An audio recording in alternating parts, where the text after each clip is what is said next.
লাইফে টাকার অনেক বেশি প্রয়োজন।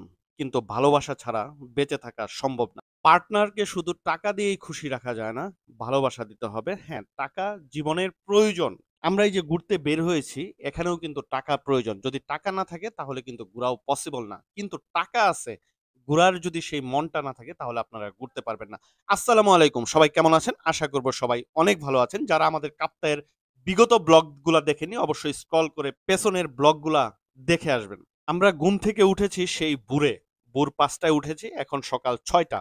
সকালে উঠার অর্থটা হচ্ছে যেহেতু এই রিসোর্টের প্রতিটি রুমই বুকিং দেওয়া এবং সবাই আছে, রাতভর ওরা গান বাজনা করেছে। আমরা রাতে শুয়ে পড়েছিলাম একটু আগে এবং আমরা খুব সকালে উঠে গেছি। যেহেতু আমরা শাড়ি পাঞ্জাবি পরে একটু নিজেদের মতো করে সময় কাটাবো এবং সকালের স্নিগ্ধময় এই সকালটা দেখতে ভালো লাগতেছে এবং সবাই যেহেতু এখন ঘুমে আছে, এখানে কিন্তু সব সব জায়গায়ই মানুষ থাকে।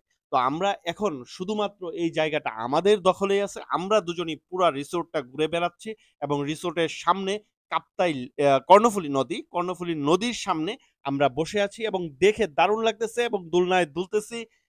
এখন এই জায়গায় যদি হ্যাঁ, একেবারে মধ্যরাত পর্যন্ত বাহিরে গান বাজনা হয়েছে। অনেকেই যারা ফ্যামিলি নিয়ে আসছেন, যারা ব্যাচেলর আসছেন, সবাই মিলে আড্ডা-উড্ডা দিয়ে তারা দেখা গেছে যে ভোর ৩টা ৪ টায় হয়তোবা শুতে গিয়েছে। আমরা শোয়ার পরও অনেকের কথা শুনেছি। তো আমরা দুজন সকালে উঠে প্ল্যান করলাম। তবে নিজেদের মধ্যে টুনাটুনি। আসলে আমরা নাম দিয়েছি আমাদের টুনাটুনি। কিন্তু প্রতিটা হাসব্যান্ড ওয়াইফই কিন্তু টুনাটুনি। আমাদের অবশ্যই একজন আরেকজনের প্রতি সময় দেওয়া, সময় দিতে হবে। আসলে অনেক সময় আমরা নানা কাজে ব্যস্ত থাকি। সেই ব্যস্ত সময় থেকেও কিন্তু আমাদেরকে সময় বের করে একজন আরেকজনকে সময় দিতে হবে। তাহলে কি হবে? আমাদের সম্পর্কগুলা ভালো থাকবে। আর নিজেদের ভিতরে সম্পর্ক যত বেশি ভালো থাকবে, সংসার লাইফটা তত বেশি সুন্দর হয়ে ফুটে উঠবে। তো এই জিনিসটা আমরা সবাই করার ট্রাই করব। হ্যাঁ, হয়তোবা আমিও যতটুকু বলতেছি, আমিও হয়তোবা ততটুকু ওইভাবে করতে পারি না। কিন্তু করার ইচ্ছেটা সবসময়ই থাকে। আপনাদের আপুকে যেহেতু ভালোবেসে বিয়ে করেছি, আমি এর আগে অনেকবার লাইভে আপনাদেরকে বলেছি যে আমাদের ভালোবাসার গল্পটাও এত সহজ ছিল না। সেই গল্প নিয়ে আপনাদের সাথে আড্ডা দিব, গল্প দিব। হ্যাঁ, ইনশাআল্লাহ আরো ফ্যান ফলোয়ার চলে আসুক। আমাদেরও ভালোবাসার যে স্ট্রাগল পিরিয়ডটা ছিল, আমাদেরও ভালোবাসার একটা পিছনের গল্প ছিল। হ্যাঁ, যেকোনো ভালোবাসাই সাধারণত সবসময়ই ফ্যামিলিগতভাবে মেনে নেয়া হয় না। কিন্তু তারপরেও যদি দুজনের ভিতরে সেই জোটটা থাকে, দুজনের যদি ভালোবাসার গাঢ়ত্বটা সেটা থাকে, হ্যাঁ, হয়তোবা বিভিন্ন পরিস্থিতিতে অনেক সময় একসাথে থাকা যায় না। তবে যারা ভালোবেসে লাস্ট পর্যন্ত আমরা বিয়ে পর্যন্ত যেতে পারি, আসলে বিয়ের পরে সম্পর্কটা ওইভাবেই রাখা উচিত। হয়তোবা আমাদের সংসার লাইফে এসে আগের মতো সেই জিনিসটা থাকে না। কিন্তু তারপরেও আমরা যদি কম্প্রোমাইজ, যদি স্যাক্রিফাইস এই জিনিসগুলা যদি করতে পারি, সেই ক্ষেত্রে প্রেমের সময় আমাদের যে জিনিসগুলা ছিল সেই সুন্দর একটা স্মুথলি সময় কিন্তু আমরা বিয়ের পরেও পার করতে পারবো। সেটার জন্য অবশ্যই আমাদেরকে স্যাক্রিফাইস, কম্প্রোমাইজ এ থাকতে হবে। আমরা সকালে উঠে শাড়ি পাঞ্জাবি পরে যেহেতু ভিডিও করলাম, কিছুক্ষণের ভিতরে আপুরা চলে আসবে। আপুরা আসলে আমরা একসাথে সকালের নাস্তাটা করব। ভিডিওটা খুবই ইন্টারেস্টিং হবে। আমাদের সাথেই থাকুন।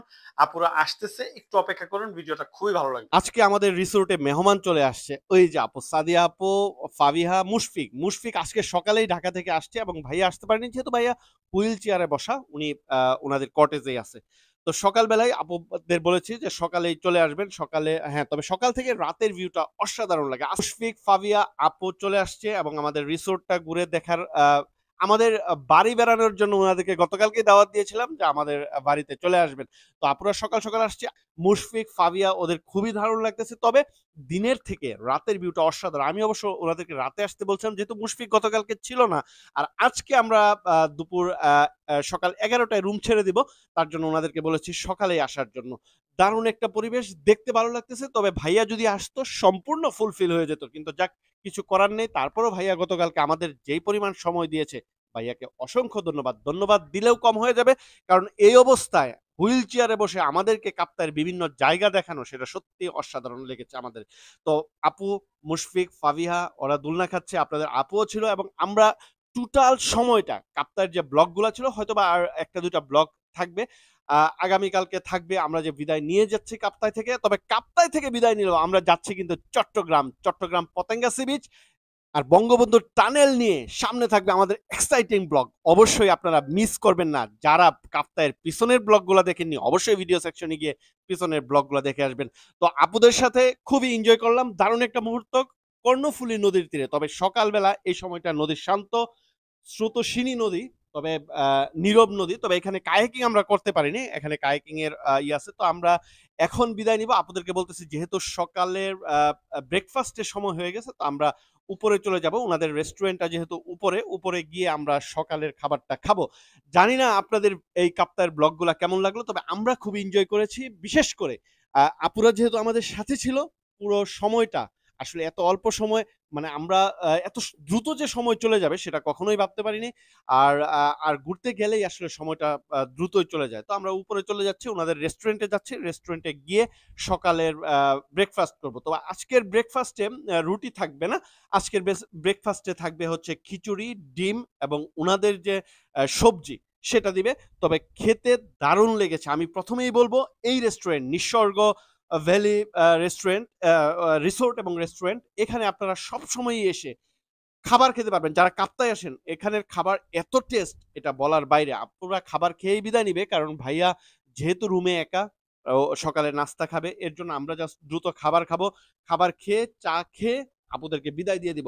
যদি আপনাদের কাপ্তাই ব্লগগুলো ভালো লেগে থাকে অবশ্যই ফলো দিয়ে রাখবেন। ভালো না লাগলেও পেজটি ফলো দিয়ে রাখুন। একসাথে চলতে চলতে দেখতে দেখতে ভালোবাসা ভালো লাগা কিন্তু একসময় হয়েই যাবে। তো আপনারা আসলে কার্পণ্য করবেন না, কার্পণ্য না করে ভিডিওতে লাইক দিয়ে যাবেন, কারণ আপনারা যত বেশি লাইক করবেন, কমেন্ট করবেন, আমাদের নেক্সট ভিডিও করার আগ্রহটা বেড়ে যাবে। তো বিদায় সেকশন চলতেছে, আপুরা বিদায় নিবে, বিদায় নিয়ে আজকের মতো চলে যাচ্ছে। তো আমরাও আজকের মতো আপনাদের কাছ থেকে বিদায় নিচ্ছি। পিছনের ব্লগ না দেখলেও দেখে আসবেন, এবং আগামীকালকে যে ব্লগটাও দেওয়া থাকবে সেটাও অবশ্যই দেখবেন। এবং সামনে যেহেতু চিটাগাং সি বিচ এবং বঙ্গবন্ধুর টানেল নিয়ে আমাদের ব্লগ থাকবে, সেগুলো কিন্তু অবশ্যই মিস করবেন না। তো আজকের মতো বিদায় নিচ্ছি। সবাই ভালো থাকুন, সবাই ভালো রাখুন কাছের মানুষকে, সেই প্রত্যাশায় টুনাটুনি ব্লগ থেকে আজকের মতো বিদায় নিচ্ছি। সবাই ভালো থাকবেন। আল্লাহ হাফেজ।